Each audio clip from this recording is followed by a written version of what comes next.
Hey, what's up, people? How's it going there? Man, I've been getting a lot of this bullshit from my last video. Why are you hanging out with Bakerman and this? I'm going to get into that. But first, I want to talk about Daredevil Reborn. It's pretty cool, but I don't know. You see, when they start doing TV series and commercials and clothing lines or something of that nature towards graffiti, it normally means that there's some heavy shit coming down the pipes. I mean, I've seen it happen over and over and over and over. I mean, even when I was in juvie, they had that little craze with breakdancing where they're spinning around on linoleum and stuff like that. And it started making movies about dancing, and movies about breakdancing and graffiti and Beat Street and all this stuff. And, every 10 years or something. But right now it's peaking. It's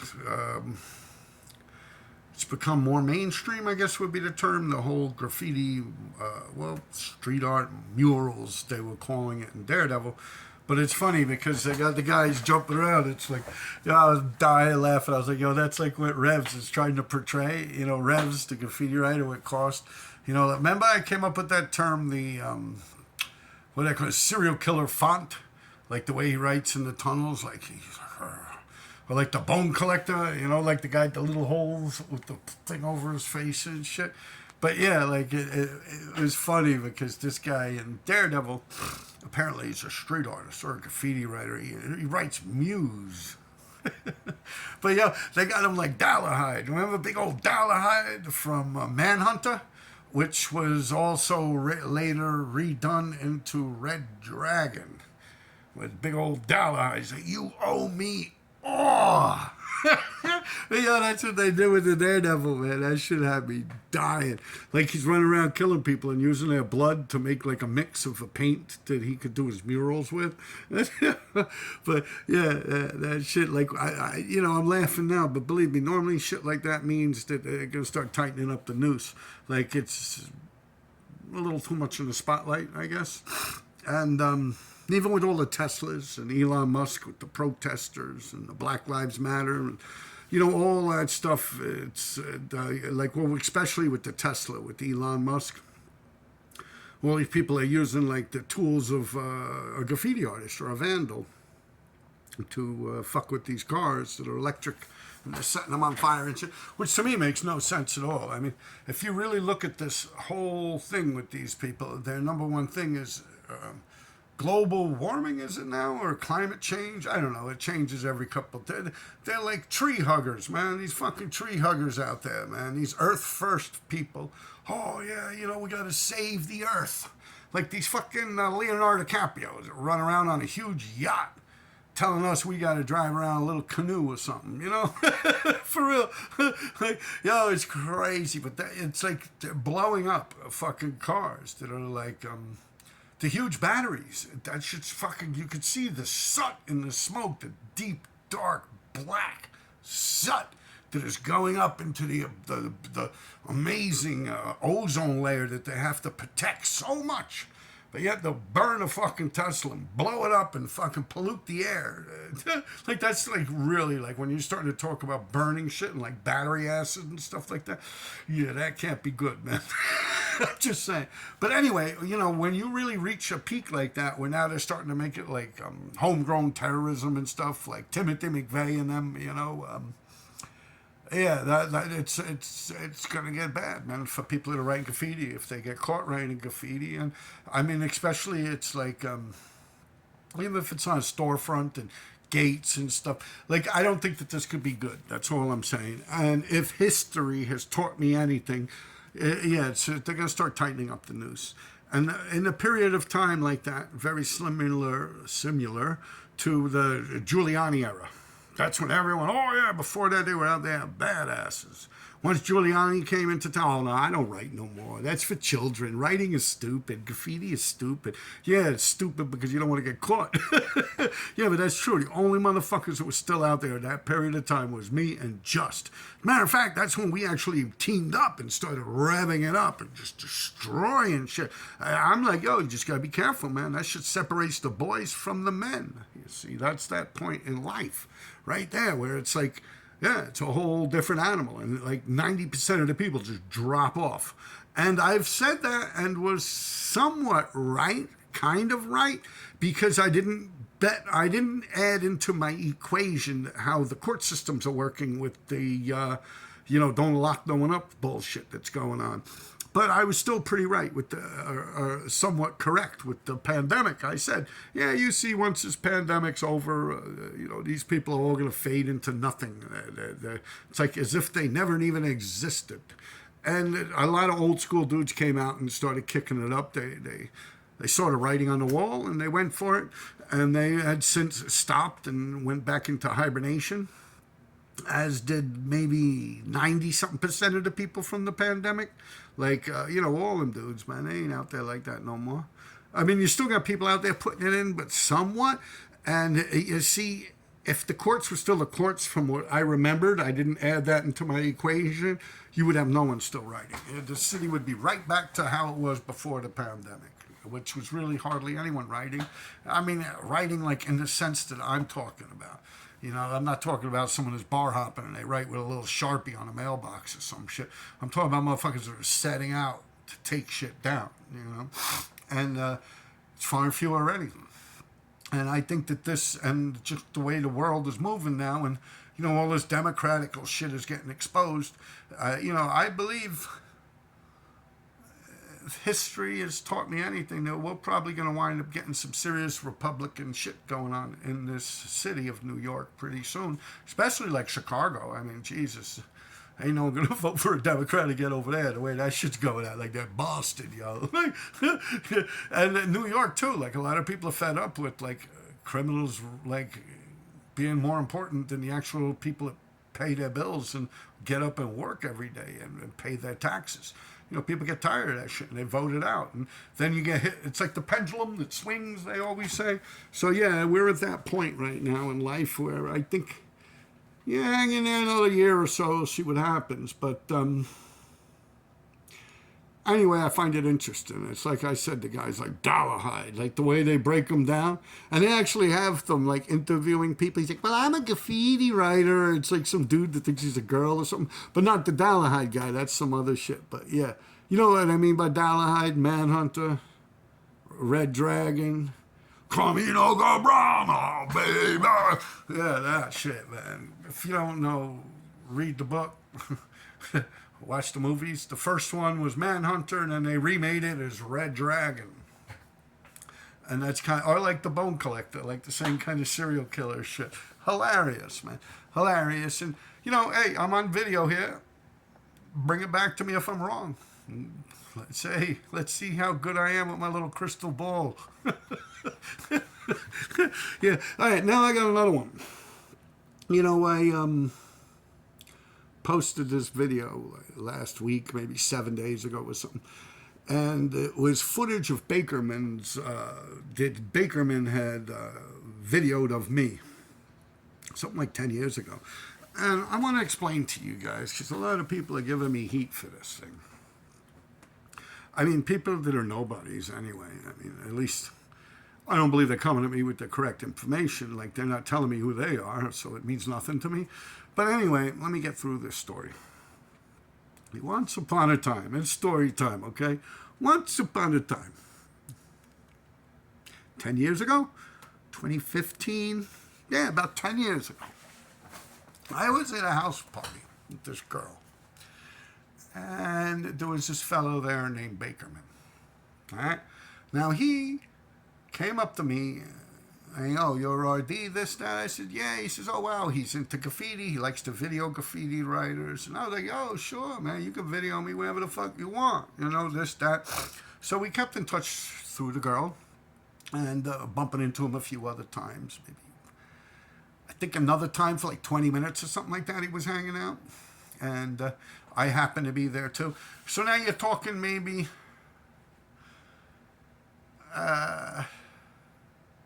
First time we talked, I think I was smoking weed or something. In the house party was maybe 20 minutes. Then the second time, like 5 or 6 minutes. So we're talking 25 minutes just about. All right. So we make plans to for him to video me doing my graffiti. I'm like, yeah, sure, sounds like a good time to do. Now, the day comes, and that's what my video was, because before that I was talking about hanging out with John Horgan, and it was my birthday and stuff. Well, it just so happens the day that we were supposed to go writing graffiti was my birthday, and he was supposed to video me. So I was at the American Trash. It's a bar on the Upper East Side. I was explaining how Chuck Zito hangs out there, some Hell's Angel guys. When he was a Hell's Angel anyway, and a bunch of people hang out there. Yeah, a bunch of people from my neighborhood, a bunch of people I grew up with, a bunch of people are criminals. So, I was hanging out in there, having a hoot, chilling out, and there's a whole big episode about it with John Horgan. I believe it's with me, with the wrestling t-shirts, I get into this whole thing. Okay?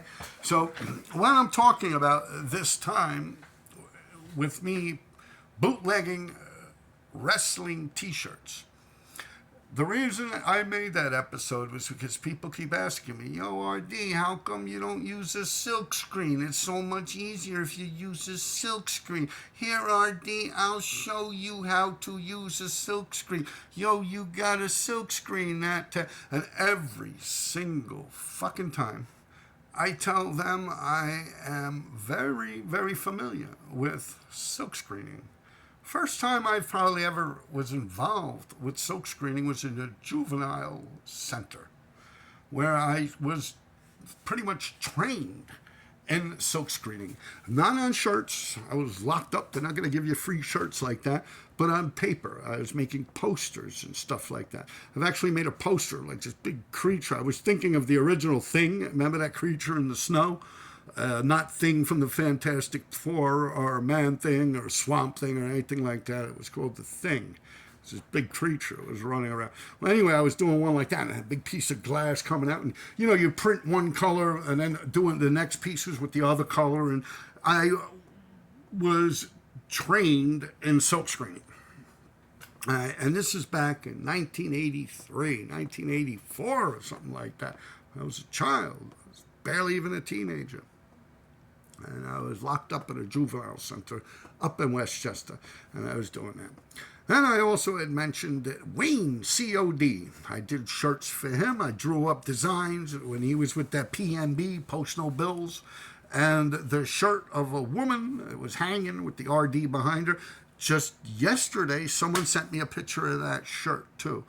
Unfortunately, I'm on my phone and I don't have any fancy app, but I will be posting that shirt in a video, probably my next video I drop of this thing or something. Maybe I'll make it my thumbnail or something on here. But I don't know how to stop and cut and flip. I don't have an app on my phone to do that, to like sew together videos and stuff. So I really do have to turn the button on and talk everything out and then turn it off and just post what I say. So anyway, getting back to it, someone had found that t-shirt. They found it on an old, or actually my current Instagram page. I just forgot that it was on there. It was so far back. But the shirt, I could put that on next time. But anyway, getting to the point of me knowing how to silkscreen. And I explained the reason I do not silkscreen them is because it's kind of like Mickey Mantle or Babe Ruth. Like an original autograph that the man does with like a ballpoint pen on a baseball is worth a lot more than if you had a baseball with these people's signatures silk screened on the fucking baseball. So for this, it's almost like you actually have something that was actually created by the graffiti artist RD.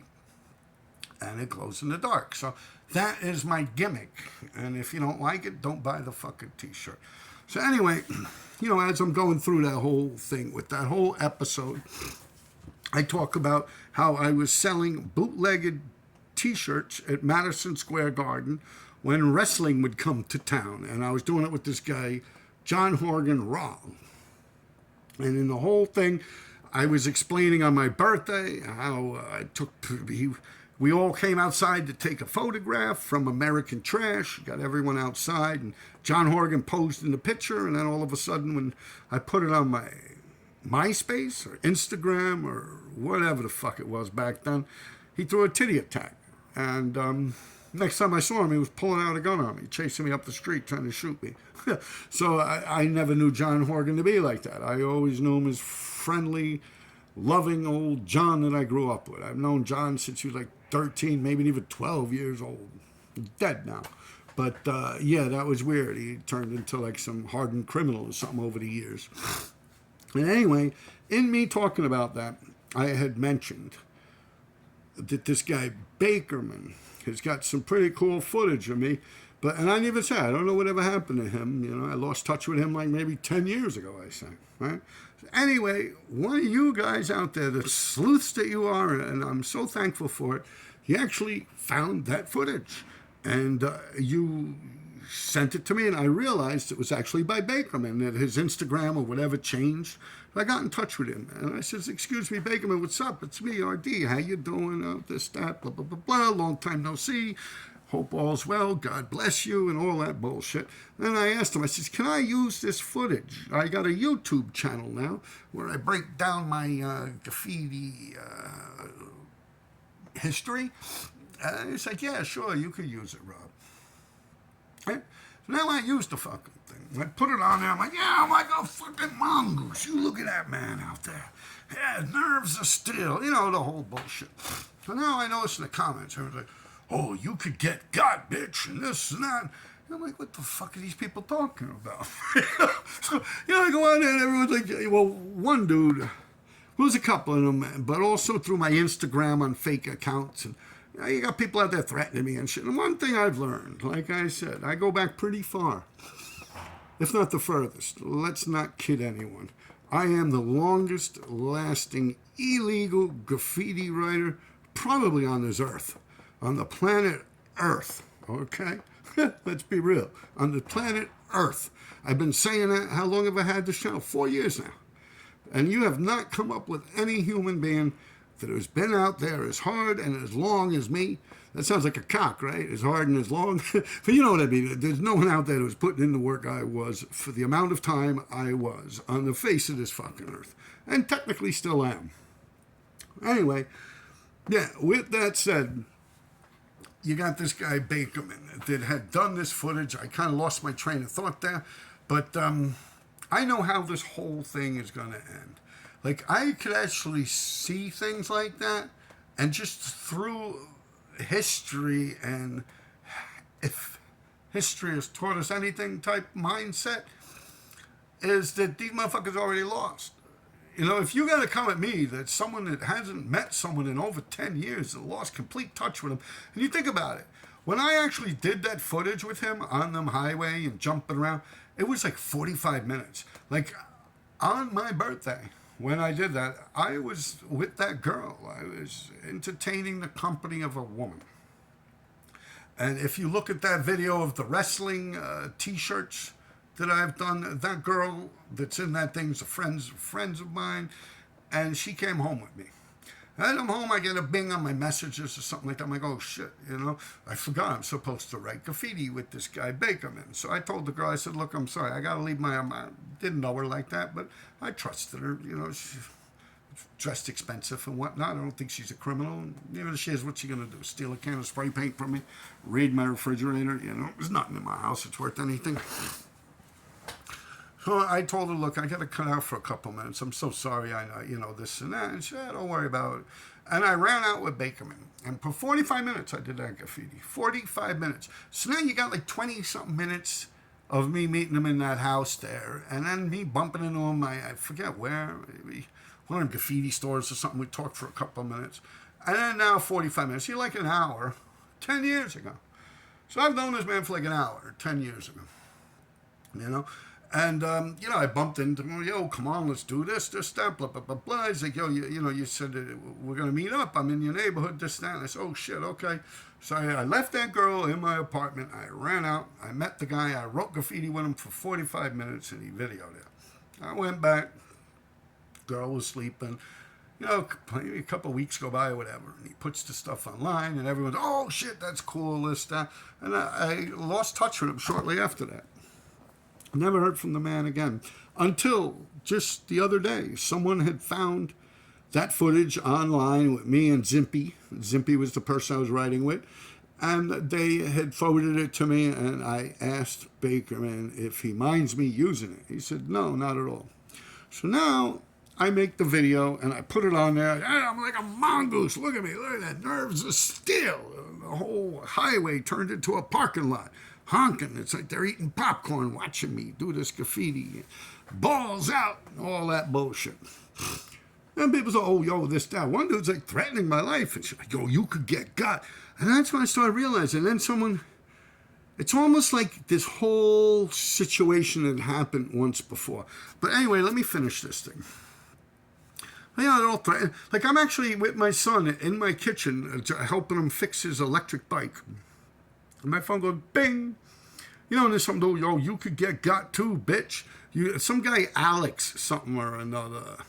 NRG is skay. NFG, some bullshit. I mean, I know a dude that's in NFG. Like, I don't know. I remember a big truck going by over, I think it was, with NFG. And there's also a dude that I used to, he used to let me actually steal from his job, this guy Dose.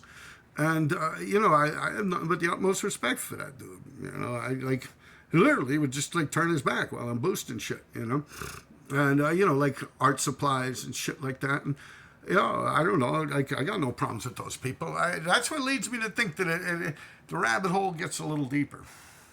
But just because then they're saying MQ, you know, that's why MQ punched you in the mouth, RD. I'm like, MQ punched me in the mouth. MQ is like a little dude, man. He's not a big dude. He don't run around punching people in the mouth and shit. And I'm thinking to myself, you know, it brings up memories of Skid and OJ. You know, OJ and Skid were running around during the pandemic, right? I mean, the reason I'm saying this is because it's like word for word, like the exact same conversations. It's almost like they copied and pasted shit from years ago, from during the pandemic. Like I was hanging out with Skid during the pandemic, you know, writing with him. And we're doing fill-ins. I was on this fill-in kick for a hot minute. A1s, I went out with him and Skid also once. And, OJ and stuff. OJ was videoing me and shit. So anyway, you got these guys getting in touch with me. Neo, now not Neo MP, well actually I think this guy is MPC also, but I don't got much love for the MPC dudes. Fuck them. But what's his fucking crew? US. Not Neo from the subways, Neo and Gatto, QV. Or TMR, you know, that Neo. Not him. That dude was no joke back in the days. This is a different Neo, a new guy. And you have this guy, Sav. Now, also, once again, not Sav from FTR, Fuck the Rest, or TMR. You know, this is a guy from, like, Yonkers or something. So they got in touch with me, and they're like, pretty much you could get got. Like the same exact terminology. They weren't even using these terms like everyone gets shot or something like that. Like I remember it was like lines straight up from that movie, the movie about Alpo. And I actually grew up with fucking Alpo. And me and all my people were friends with Alpo, man. We was just selling motorcycles and shit. I mean, I know he's a rat. He's probably the only person in my circle. I mean, it's not like he was a graffiti writer or anything. But you look at all the people I know, they all get locked up forever, man. They never say nothing about nothing to nobody. I mean, obviously, Alpo's outlier of the situation. But, you know, I'm like, yo, these dudes are, like, coming at me with, like, scripts from a movie. Like, how corny is that? How, like, fake are these motherfuckers? You know, literally, it's like, yo, people get shot every day, B. Originally, it was said I could get caught in the crossfire. That I could get caught in the crossfire. So I take shit like that personally, man. I'm like, yo, what are you threatening me, motherfucker? Like, you know where I live? You know, like, yo, fuck out of here, caught in a crossfire. Oh, well, people get shot every day. And I'm like, yo, just cut out the badass talk, man. That shit don't mean nothing to me, man. You know, you in front of me, you fucking in front of me, bitch. You know, for real. And I lost all respect. Like that's the way I am with shit like that. And then it's like they start threatening. Like these people, the other guy, don't snitch. For real. Sav, S-A-V, don't snitch is his crew. Meanwhile, he's threatening to snitch on me and get me locked up. And then your kid, they'll take your kid and they'll put you. I'm like, don't fucking worry about my kid. I dare you. Get my kid's name out your mouth, man. I was like, don't you fucking worry about nothing, man. Like, who the fuck are you? And that's like what Kez, like, the dude was literally like, all it takes is one phone call. You know, like, if a street kid reads through the lines, it's like he's going to drop a dime on you. That's pretty much what they're saying. Like, if I continued to hang out with Skid and OJ, they were going to call the cops on me. Which brings me to Kez 5. Famous lines, man. And I take this right from his book. Right? Not that he wrote a book, but just from the pages of the Kez 5 legacy. If you see Kez 5, call the cops. If you see Kez 5, call the cops. And you know what that means? They got nothing. They aren't going to fucking do anything but call the cops. That's all they could do to me. All these motherfuckers, all that ramping and riffing and hopping around, pounding their chests, acting like some big badasses. The only fucking thing they could do to even put a dent in my fucking armor is by calling the fucking cops. All they got. It's the only card they got up their sleeves. The famous words of Donald Trump. You don't got the cards. You don't hold the cards. Yeah, for real. You think about that shit. The only thing these motherfuckers ever do, when it always bounds down to 40-something years of me thinking and thinking. The only thing these motherfuckers can honestly do is call the cops. Yeah, all that happens. Call the cops, call the cops. Act badass until you're in front of a motherfucker and call the cops on them. Yeah, that's a holy fucking thing. But anyway, get back to this whole thing. You know, they're technically threatening me. Then they say, oh, that's why MQ punched you in the mouth. And I'm like, MQ punched me in the mouth?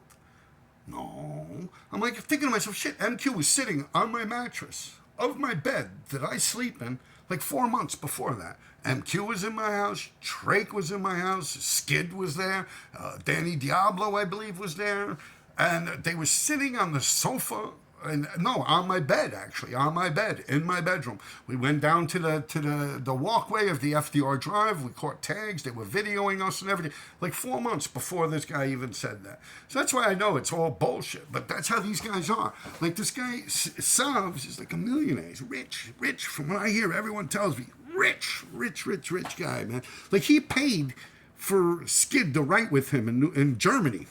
Paid all expenses paid, hotel and everything. This is the story they told me. This ain't nothing Skid told me, because Skid's just like, come on, Rob, it's toys, man. Like, just stay out of it. Like anything, this is what Skid used to tell me, Rob, anything you do is just going to big up them. Like, no matter what you do to these people, being you are who you are, you're only going to make them somebody. You're going to turn them, you're going to make them famous, by fucking with them. And that's why they're fucking with you. And he's right. Like, I think back and I look at it, like, if I was a nobody, these people wouldn't give a fuck who I write with. But that's what they're telling me. They're like, yo, you're writing with Skid and OJ. You could catch this and catch that. And I'm like, well, because they were writing with people that used to put my information on streets are saying things like 100 times a fucking day. My address, my full name, where I work, every fucking thing. So I told them, I didn't even mention who. I said, you guys hang out with people that I don't agree with. I don't give a fuck. That's your business. You want to hang out with someone, that's your business. Like, what the fuck? Like, who the fuck are you to tell me who to hang out with? And that's when, you could get caught in a crossfire. And that's why I'm like, you're threatening me? So anyway, these guys, I asked this guy, Neo, because he's friends with Skay. And I said, does Skay know that you're, like, doing this? Like, getting in touch with me, popping shit? Because I'm thinking, I'm sure Skay would be like, Rob, I don't know, but he's my boy and this and that. At least that's what I would have done for him, but not no more. Anyway, yo, that's Skay, this, that. And he sends me a picture of Skay. Like, he looks like Wes Watson and shit, he's a muscular fella, little guy now. Back in the days when I knew him, he was a little guy, man. He was like a punching bag. Everyone used to pick on Skay. Except for me. Like, that's why I was dumbfounded by the Graph Champs interview he did where he said that I wanted to fight him outside. And that's how I met him. I'm like, get the fuck out of here. Like, Skay was like 120 pounds, like 5'6", 5'7", maybe. Yeah, he was like 19 years old. I was like pushing into 40. Yeah, I'm like, what the fuck? Why would I want to fight you, man? Like, yo, that's not what happened. We were all going into Queens. You knew people and I knew people. My girlfriend that I was with at that time, we all piled into a van, and you just happened to be piling into the same van that we would take into the city every fucking weekend to go out clubbing and partying and shit, like the Limelight, the Bank, you know, all these places. And one day he just happened to be in the van. And my girlfriend was like, yo, he writes Skay. I go, oh, cool. We changed numbers and we did what we did. Hung out like 12 times. End the fucking story. There was never me meeting him. He's not even legally allowed to walk into a bar and order drinks. He was too young. But anyway, you know, I asked this guy, Neo, I said, this guy Skay know that you're doing this? Oh, yeah, he sends me pictures of Skay. Oh, Skay's this and that. I'm like, well, fuck him, too. In my mind, I didn't say that to this dude, but, you know, already they're threatening to have my son taken away from me. This is when my son was young, too. And all this shit. But I have contingency plans, man. Believe me, I'm not that foolish. And I just kind of blocked them. But all the shit that was coming out of their mouths, it's like the exact like thing that is coming out the mouths of these people today.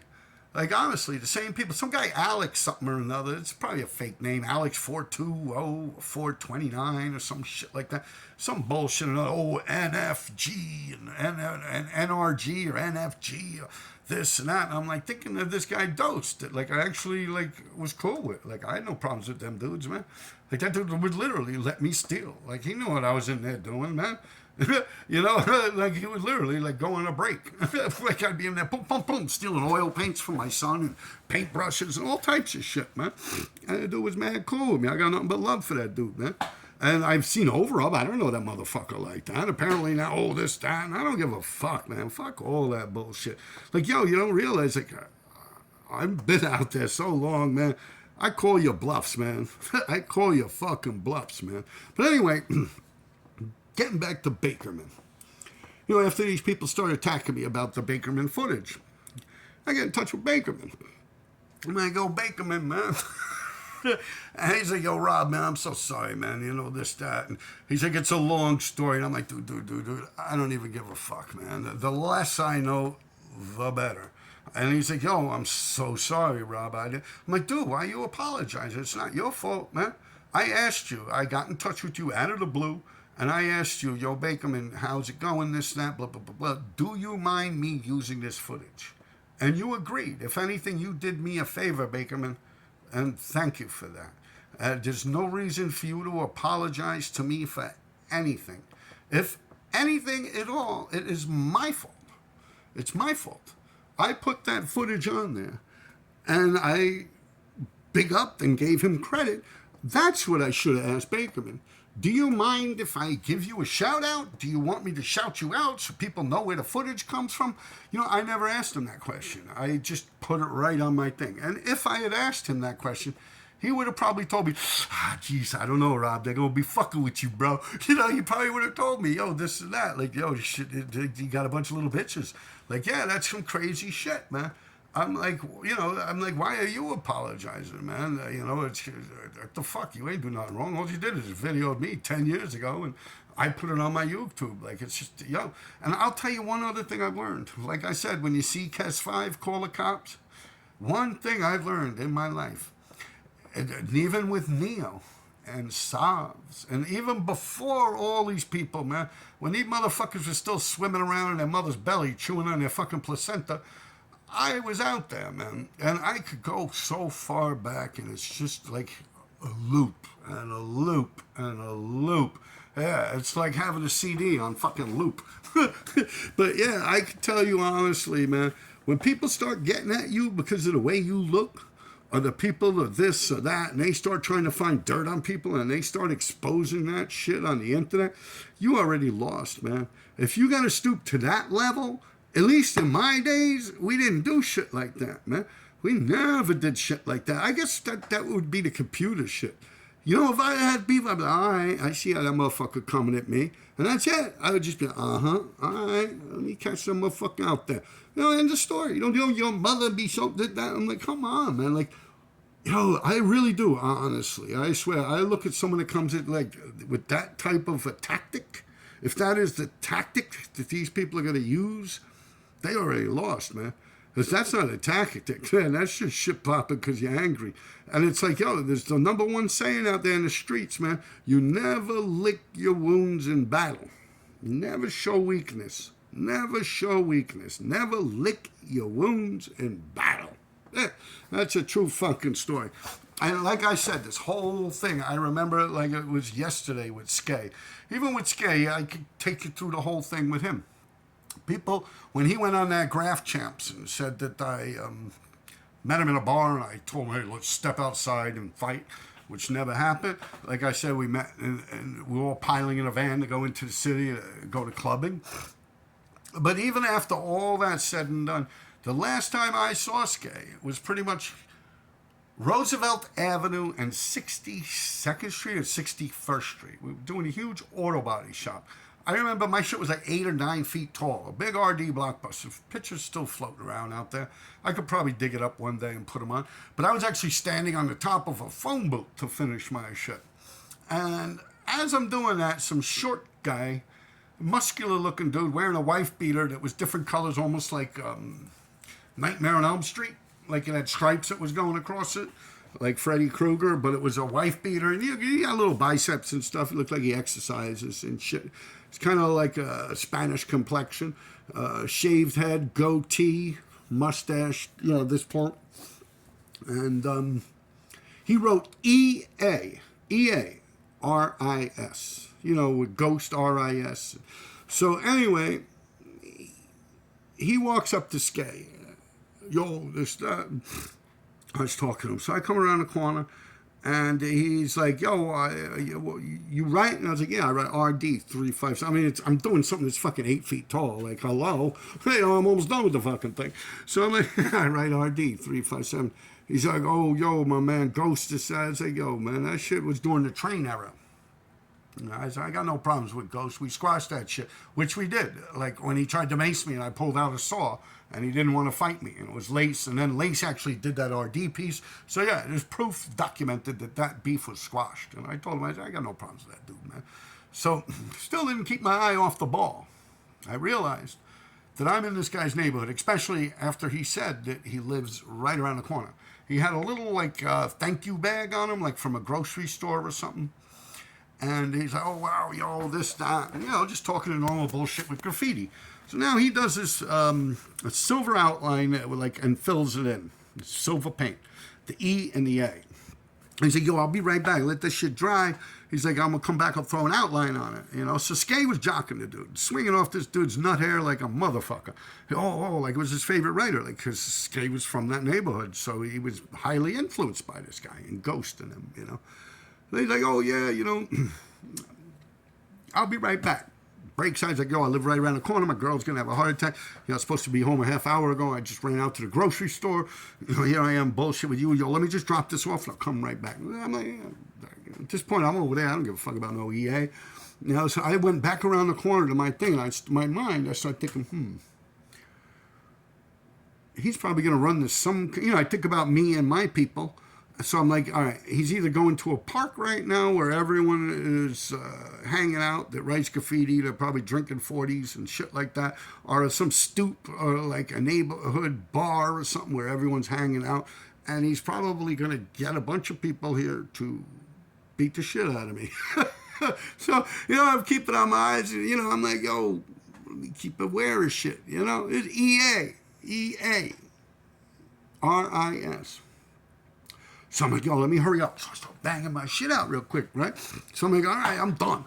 Completely done. I'm telling Skay, come on, Skay, I'm done, man. He's like, I don't want to leave the EA like that, man. I was like, well, fuck him, man. What the fuck are you going to do? So Skay decides to do the outline. And it's funny because, one of the only pictures circulating of EA's bubble letters is the one that Skay did. For real. It's not like EA didn't even do it. Well, he did the fill-in part. But anyway, so Skay does an outline on it. The lowercase E, the lowercase A. And then he puts a pair of sunglasses on the A. As he's doing this, the cops come flying around the corner. right? And I have a milk crate full of like that Touchstone, that cheap spray paint. That silver's really good, but from the Home Depot type shit. I have a milk crate of it, and I'm actually putting it in the trunk of Skay's car. I may be 4 parking spaces from this auto body shop that we were writing on. And where Skay's gate is, it's like the driveway and the entrance to the fucking place. So the cops pull right up onto the sidewalk because it's like painted yellow. It's a driveway. You know, you drive your car into the auto body shop and they fix the body of your car, I guess. And what happens is, as they're pulling and they're coming down 62nd Street from the 7 train, up above, they're riding under the trestle. And I look and I see a dude hanging out the back seat. Right as they get to the corner, he's like, yo, there he is right there. As they were pulling up, he was actually hanging out the car, like from here. Like he was like, yo, out the window of the car, of the police car. Now, not no undercover shit. This was a blue and white police car, sirens on the top, the lights and everything on it, 2 police officers in it in full uniform. This ain't no Grand Fury with motherfuckers wearing leather jackets, hiding and acting like undercover cops. This was police, like badge, everything, the whole 9 yards, in their uniform. Like, he literally went home and called the police, and then hopped in the car and says, come on, I'll show you guys. Was in the back seat, pointing, there they are, right there. So they pulled right up, and they grabbed Skay's ass. They threw him right up against his own Skay, and like, I'm sure, they handcuffed him and everything, So I'm looking at this shit, I'm like, oh, fuck, man, busted. When you see Kes 5, call the cops. But anyway, getting back to this whole shit, I closed the hood of the car real nice and just like a normal Joe. And I walk across the street, and it's almost like a dead end, or it's like a loop, and there's like an Irish bar there. So I go in this Irish bar. I ask him, I say, excuse me, do you have like a number for a cab service or something? Like, yeah, it's written on the wall near the phone booth there. So, oh, thanks. Well, I called up the cab service. I got in the cab and I took off. When I was taking off, the cops were still there, and it looked like there was another one now over near where my RD was, another cop car and shit like that. So I broke out. Got the fuck out of there. I went home. At that point, I was living in 2710, 23rd Street in Astoria, Queens, like a block up from Astoria Park. That's where I was living. So I went back to my home. And Skay gets out the system like a day later, 2 days later, whatever. And I told him, look, whatever you do, you go back to that auto body shop and you pay him money, you offer to paint his gate, you do whatever the fuck you have to do to get that dude to drop the charges. I'd say what you want to do is get something where it's like a restitution. Like you and the owner of the property came to an agreement that he's not going to press charges and you're going to fix it. And what you do is you tell this guy that owns that auto body shop that you're so sorry. You had an argument with your girlfriend. You got drunk. You found the can of spray paint laying there. You started writing shit on the thing and you're so sorry. It's out of your character and you feel horrible about it, and you will do anything in your power to make this right by the owner of that auto body shop. You offer him money, you paint the gate, you just suck his cock. And he's like, well, what, like $50? I'm like, no, think about this, man. Think about all the days you're going to have to go to court and take off from your regular life and your living. And then all the money on lawyers and stuff like that. And then you get stuck with community service or a big, huge summons or, yeah, you got to think a little bigger than $50. So I think he wound up with $250 he gave the guy, and he painted the gate. So it was restitution was served, and that was the end of the case. Now what happens is the Vandal Squad was looking for us, and they got wind of this arrest, being it was just regular cops and all. Who knows? Maybe EA got the Vandal Squad involved too. It's possible. I mean, rest in peace, EA. He's dead now. But yeah, so now the Vandal Squad gets wind of this shit. And they start staking out Skay's place that was accorded to the arrest of him with me. Like that time he got arrested because of EA ratting on him. They had the information of his address and shit like that. They probably got his ID out of his wallet and stuff. So it's like, okay. So they started staking out his crib. And one day went into the bowling alley and they decided to pounce on him. and try and arrest him. So what he did is he locked himself in the men's room, in the bathroom or some shit, climbed out some second floor window and disappeared. He hopped on a plane and he went down to Florida. I never heard or seen him again. Now that story is actually in this book. I never read it. I just am going by what people have told me, that the Skay is in the Vandal Squad book that was written by a Vandal Squad police officer about him arresting graffiti writers. And he was one of the people who was chasing Skay around. And I don't know anything else about it, but anyone that has some Vandal Squad book that knows what I'm talking about, put it in the comments. I never saw Skay again. I went down to Jamaica, the West Indies. I was living my life. I had a child. Then my baby's mother got murdered. I came back to New York. The whole bottom line is that I never saw that guy again. So Skay, it's like 20 years go by, and he is on Instagram or something. He starts popping up in Florida doing fill-ins around Art Basel. And he gets in touch with me, and he says he's coming to New York City. He's got beef with some guy, S.Y. He tells me he used to babysit this guy, S.Y. When he was a child, Skay used to babysit him. And now the guy's crossing him out. So jokingly, I said, well, what the fuck did you do to the kid? Like normally babysitters are cool with the kids they babysit. Like, what the fuck is that all about? Joking around, So anyway, he comes into the scene. I'm like, well, let's do the pit, the Queensbridge pit. Like Queensbridge, where Nas is from. A lot of rap music came out of there. A lot of drug dealers and shit like that. It's pretty, pretty popular area in street culture. And he comes to New York with this fat girl. They drive down from Florida, and Neo is with them. Now, Neo's like a tall dude, a couple inches taller than me, strong looking, because they both were into lifting weights at that point. Skay, when I knew him, he was like a skinny little kid, man. Like, really, a skinny little kid. Like, his arms were like as thick as my wrist, like right here, and even thinner. Like, yeah, it was skinny little kid, like 5'8", 5'7" or something. And very skinny, like a little Asian woman. Anyway, now we go and we're writing graffiti and shit, and this guy, Neo's with us, and the fat girl, she can't climb into the Queensbridge pit. Now, the Queensbridge pit, you climb in from 21st Street, where the upper deck of the 59th Street Bridge, the Queensboro Bridge, goes up. You go up about 30, 40 feet, and you jump off in. But this fat girl couldn't do that. So we wind up riding around, writing graffiti. And then we came to some train tracks with a billboard or a poster over like a big intersection, possibly a highway, I don't remember. But I had torn my Achilles heel, the Achilles tendon in my heel, maybe 6 months before that. And I had just gotten the boot off like 2 weeks before I'm jumping around. Like a boot is like this medical device that you wear on your foot. It's like a big plastic boot, and it's got like these Velcro straps, so you can't move your foot, and your Achilles heel can heal. Like your Achilles tendon can actually heal. It's almost like a cast. I had just gotten that off, and the doctors are telling me take it easy. So these guys are, like, yo, come on. I said, I ain't climbing out on that shit, man. I don't trust it, man. My leg is fucked up. I can't do that. So Skay did that RD, and it says NRG in it, and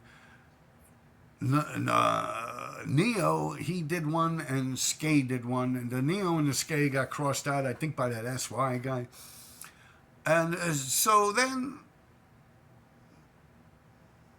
I leave them, and I go home, and I don't hear from them again. I don't know, 2-3 years go by, and I start writing with Skid and OJ, and all of a sudden this dude's getting in touch with me. And I'm like, oh, man, what's up, buddy? How's it going? He's like, yo, fuck you, man. I'm like, yo, what the fuck? What did I do to you? He's like, yo, why are you hanging out with Skid and OJ and them and this and that? I'm like, what the fuck? They're my friends, man. And at this point, he was hanging out with people that had put my name and address and everything all over the Instagram. No, not Instagram. Streets of Saying Things. It's a website by the group. Well, the guy who wrote Saster. And it says Streets of Saying Things. So I'm like, yo, you hang out with people I don't get along with. I don't give a fuck. It's not like, where do you get off telling me who to hang out with and who not to?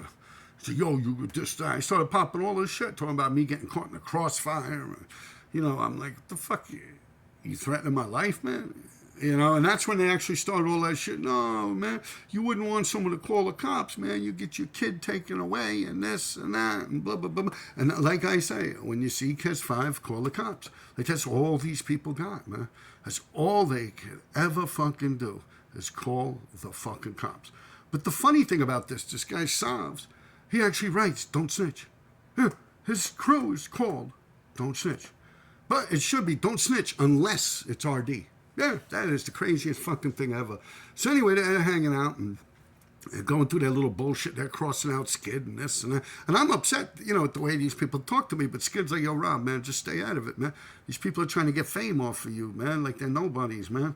Like I got this and shit. So I'm like, all right, you know. And, you know, I'm out there like that. People like to give me information. They feel as if they could get in good with me or get in close with me by providing me with information. And a lot of these people have told me that this guy, Savs, is rich as fuck. That he's actually paying people to cross out Skid and to cross out OJ. That's why he's not writing Savs. And it's all just like real ugly, like script. It's not the way he writes it. It's because, it's like, yo, it's the bottom line. Like he's known to have money like that, you know. And it's like what happened is this guy Skid went to Germany with him. They, I don't know what it was, but this guy pays people to hang out with him and go writing graffiti with him in Germany or something. And Skid went to Germany. He didn't like how these guys were moving. He kind of said, you know, I ain't fucking with these dudes like that. Kept to himself, came back from Germany. All of a sudden, they're like, yo, you owe us money or something. So this is their words. Like, this is what they told me. And I said, you know something? Like, their words were, yo, Skid robbed me. That's what Savs told me. Yo, that dude Skid robbed me, man. You okay with that? I said, well, I'll tell you one thing, man. If I got robbed, if someone robbed me, if Skid robbed me, the last thing I would do is run around bragging about it. Like, I would either take care of that shit myself or I would keep quiet and just keep it moving. But, like, to go and, like, run around and broadcast this shit, I'm like, Skid's supposed to rob you, man. That's like street shit, man. You're supposed to count your shit. You ain't, you know, you sleeping at the wheel, bro. You know, like, yo, whose fault is that, man? Like, you let it happen, man. Ain't no victims. There's only volunteers out this bitch. I mean, yo, street kid, the street kid shit. But, you know, he's not a street kid. You see, he sent me footage once. He's like, this, yo, I'll kill you, man. Like, I don't know, it's like this new thing they do where they block half their face or something. And, yo, I'm looking at this dude's face, and it's, like, all smooth. Like, he ain't never been punched in the face a day in his fucking life. He even plucks his eyebrows. Man, I'm gonna say it. He plucks his fucking eyebrows. And I could tell his little fingernails, yeah, them shits were so manicured, and he painted them. Yeah, he painted them, not like with colors, but, like, with glossy stuff. I could see, like, shine lines and, like, little sparkles, like, glistening off his fingers as he's going like this. And I'm like, yo, this is a bitch. Ah! And, you know, you could tell he's, like, fat and, like, he's got, like, this, like, Jerry curl shit in his hair and shit. And I'm like, look at this bitch, man. Yeah, man, that shit would had me dying, man. And the only thing they did was, like, threaten to call the cops on me. And I'm like, oh, what the fuck? I blocked him, too. I blocked him and I blocked Neo. Anyway, that was during the pandemic. Now here we are, years after the pandemic. And it's like someone else is getting at me now. And they're like some bullshit. Like you got this Alex guy, Alex 421 or with whatever the fuck it is. And some shit about NRG, NFG and this and that. And they say also, MQ punched me. That's why MQ punched you in the mouth. I'm like, where the fuck is this shit coming from? Like I said, like MQ's literally been hanging out in my house like months before like that whole shit even broke out with Skid and them. Like I never had problems with Skid. I mean, with MQ. I mean, early on, I wasn't even like around when he was crossing me out. Like he came out and he just like decided to start crossing people out. Like I never even asked him about it. But he came out, he was crossing out Ghost, and he was crossing me out, and he was crossing people out. And I guess, like they say, to gain clout, to gain a credit. And, you know, I didn't give a fuck. I was, like, married. Like, I wasn't really, like, I was doing big blockbusters on, like, Metro North tracks a couple of times a year, and that was about it. By the time I came out and started writing again, he had already faded down, you know. And so later on in life, I'm like, I don't give a fuck, dude. What do you do? Cross out a couple of my little tags I had or something? You know, I don't give a shit. Like, that's nothing to me, man. Like, you know, I used to go out writing, and I would write so fucking much. It's like these people always just playing catch up. Like, yeah, always just playing catch up, man. Like, I could have shit. Like, by the time they destroy 100 of my tags, I probably already did like fucking 500-600 more. You know what I mean? It's just, you know, being on it like that. And like I said, before that whole thing with this guy Neo and Savs and them getting in touch with me, MQ, Trank, Danny Diablo, Skid, they were all hanging out in my house. Yeah, sitting there. We even made video footage of me writing on the stickers, and he's writing on the stickers. You can actually look at that on YouTube. However, you don't see me writing. I already wrote on the stickers. They have MQ writing on them. And then also we were running around off the FDR Drive there with a jogger's path. We were writing on like shit over there too, and they were videoing that also. So I never had no problems with them. I don't have no problems with them today either. It's just like weird how people try to throw people into shit, you know. And now the craziest thing out of all of this is, like I said, OJ and Skid, you know, they were going through it with this dude, you know, Neo and Savs. Now, lo and behold, OJ's actually hanging out with these motherfuckers. Yeah, like I could never do that. Like I said, Spawn, GNR, Guns and Razors, you know, the one everyone's scared of. That dude's cracked my fucking head open with a nightstick once. I looked like a wrestler. I had blood pouring down the side of my fucking face. We fought tooth and nail. I was kind of getting the best of him. People that were there say that. And he reached in to like an Optimo shop. It's actually a bodega up in Harlem. They call them bodegas. And he reached in, he grabbed the nightstick from right behind the door, like where the places he came out, and sort of bash him in the fucking head with it. Like a nightstick that a cop would have. Sort of bash him in the fucking head with it. I'm like squirting blood, I'm cursing him out and shit, you know. And we became friends after that. And I would never write GNR, even though he put me down, and he never pushed 357, even though I put him down. Yeah, we became like best of friends, man. And I'll tell you something, we would never, only in 2007, when I was living up in the South Bronx, and we re-met up, it was me, Sear, PK, I think that might be it. Angelo, Chalks was there, Chalks 357. He was the one who was videoing it. And in that, there, I wrote GNR and Spawn wrote 357. And that's like the only time ever. It's like, yeah, I don't, like, you guys nowadays, I don't know how you fucking move, but sit there shitting on me about it. And the craziest thing is OJ's actually hanging out with these people. I got this other guy that's like their best friend, TD Mike, rest in peace. Just recently, I could, if he doesn't want to fess up to it, I have the receipts. I screenshot everything. He's actually, you know, trying to get in touch with me to buy some artwork off me, you know. Or I said, wow, I remember I saw you writing on the Cross Bronx Expressway when I was doing my laundry. I was living up at Kingsbridge. No, not Kingsbridge. That's when I was living at Weeks, 176th, and the Cross Bronx Expressway, 175th, 176th. And I looked down, it was like 12 o'clock in the afternoon, and they were running around there. It was TD doing that stuff, and he was with a few other people. And it was like the cops were stuck in traffic. Woo, woo, woo. And they're all running one way. And I was telling him about that. And he's like, oh, you know, I want to buy some artwork. I said, I can't do that, bro. I was like, well, what? And I said, I can't get involved with that. Like, just the people you're associated with. Like, you know, I'm sorry, man, but I don't trust any of them dudes. And I fuck it, I'll show you. I can't right now because it's saved on my phone and I don't have any app. Like, when I push this button to record this thing, I could just record this. I can't sew it together or anything like that. But I'll show you, like like word for word, what I said. Like, I'm like, oh, them dudes, like they, like your people, like they tried to, like, they were like threatening me, like calling the cops on me and threatening to have my child taken from me, like over graffiti. Like, what the fuck? Like, that's some crazy shit. I cannot associate myself with you or anyone else that is involved with that shit, man. I can't. And that was just a couple of days ago, maybe a few weeks ago, 2 or 3 weeks ago. But it's true. And like, oh, that's how I am. I'm loyal to motherfuckers, man. You know, like I'm like, oh, I can't, you know, I'm sorry, man. My loyalty lies with Skid, man. That's my boy, you know, and I'm like that, man. Like OJ, man, yeah, he sold his soul, man.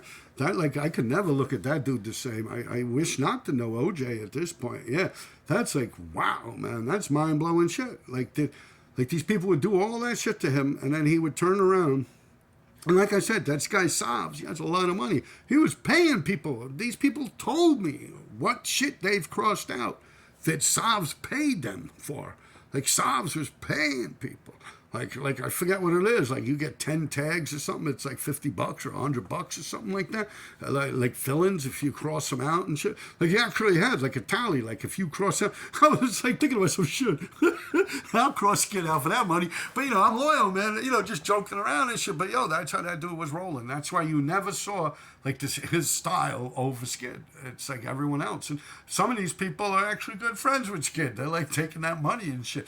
And that's when you really notice who your real friends are and shit. And I just can't help but see this whole thing with this Bakerman, like it's actually like the same people involved. It has to be, because this was all just people communicating with me, right? And now this is just people communicating with me. And how the fuck is it that it's like word for word? Like, yo, that's why MQ punched you in the mouth. Like, I'm like, are we going through this again? Unless MQ's actually running around telling people he's punching me in the mouth or something. I'm like, yo, what the fuck? Like, MQ never punched me in the mouth. That shit's bugged out, man. Fuck out of here. The guy really never had no, I was not involved with the beefs with MQ at all.